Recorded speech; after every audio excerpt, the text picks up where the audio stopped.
Les anciens Égyptiens avaient généralement tendance à adorer, et c'est ce qui leur a valu de nombreux dieux et déesses. Les anciens Égyptiens adoraient le dieu Seth comme un dieu du mal. Il était le dieu des tempêtes et de la violence. Les débuts de son culte sont apparus dans le ville de Amboué, Nopé. Avec l'avènement de la première dynastie, la croyance en la divinité, Seth, s'est répandue et il est devenu le dieu de la Haute-Égypte. Sa croyance était un concurrent de la croyance du dieu, Horus, et de ce les divinités font partie des mythes les plus célèbres de l'histoire de l'humanité.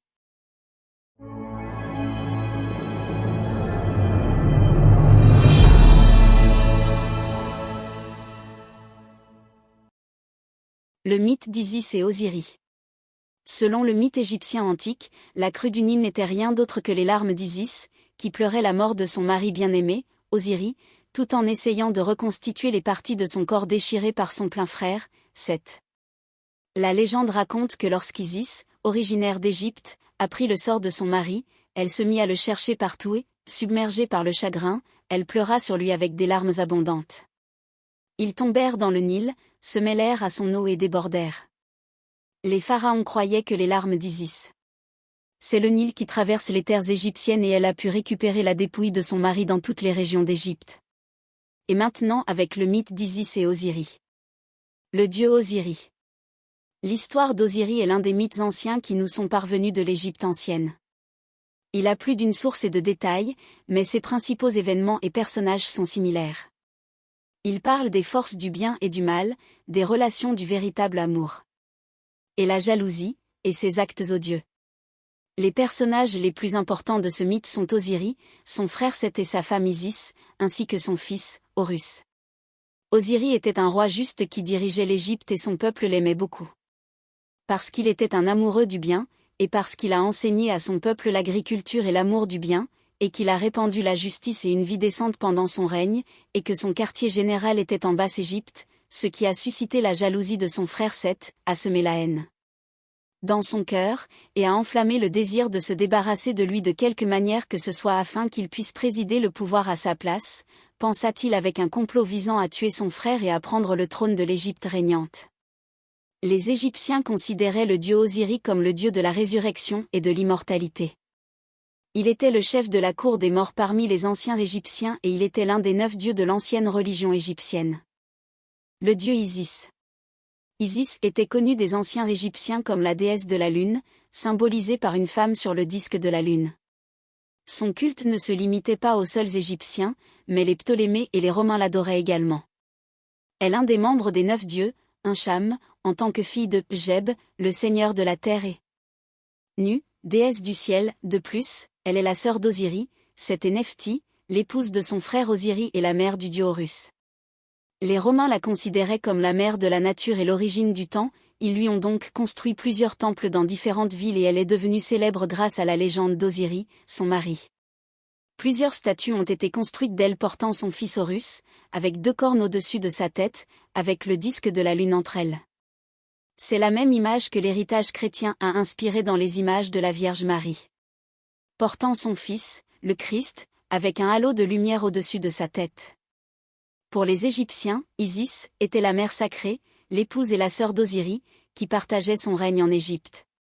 Lorsqu'il fut tué, elle récupéra ses restes, qui avaient été enterrés dans diverses régions d'Égypte, et les ressuscita grâce à ses pouvoirs surnaturels. Elle a donné naissance à son fils, Horus, et l'a aidé à regagner le trône. Les anciens Égyptiens vénéraient Isis et la considéraient comme la déesse protectrice dans toute l'Égypte ancienne. Ils l'adoraient avec un culte basé sur l'amour et la dévotion. Ils représentaient des images d'elle. Faite de bijoux car, selon leur croyance, elle est la mère de Dieu, qui apparaît sous la forme d'une femme avec un trône à 2 étages sur la tête.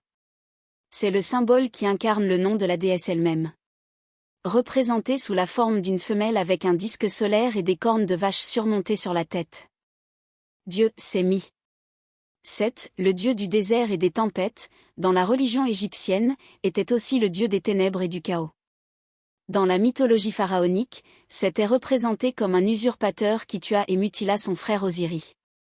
Isis, épouse d'Osiris, a remonté son corps et l'a momifié. Seth était l'un des personnages les plus importants du mythe d'Isis et Osiris, celui qui tua son frère Osiris et devint ainsi le dieu du mal et de la violence. Il épousa sa sœur Nephti et fut tué par Horus, son neveu Osiris.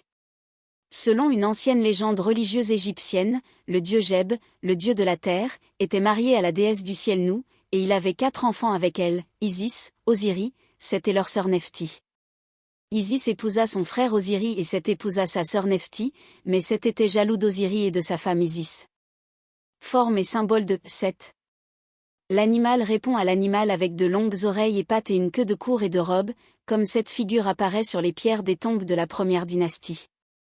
C'est une salle de bain qui représente sous la carte d'un étrange qui ressemble au plus à un chien avec un rectangulaire, des oreilles carrées, un long devant du visage courbé et une queue dressée.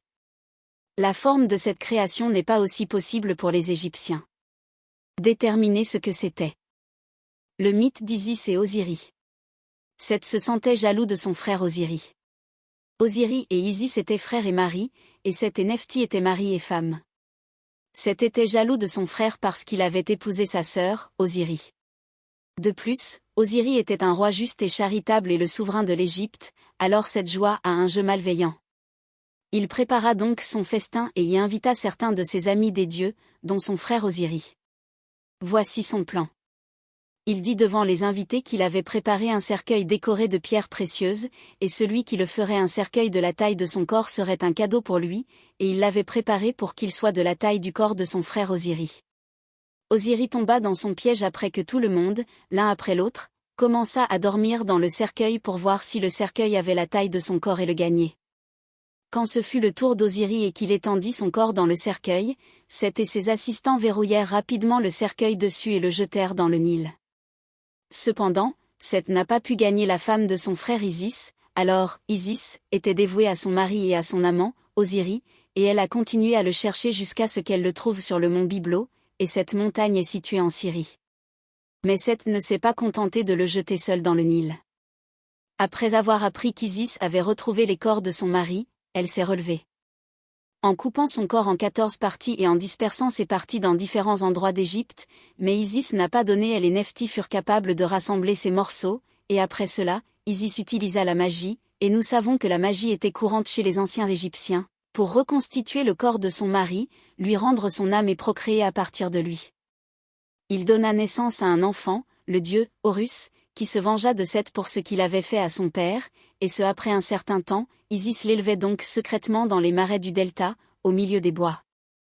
Mais ce qu'il faisait ne lui suffisait pas, et il n'aimait pas que son frère revienne à la vie, alors il le tua, coupa son corps en 40 petits et enterra chaque partie d'eux dans l'une des provinces où se trouvait le pays. La région égyptienne était divisée.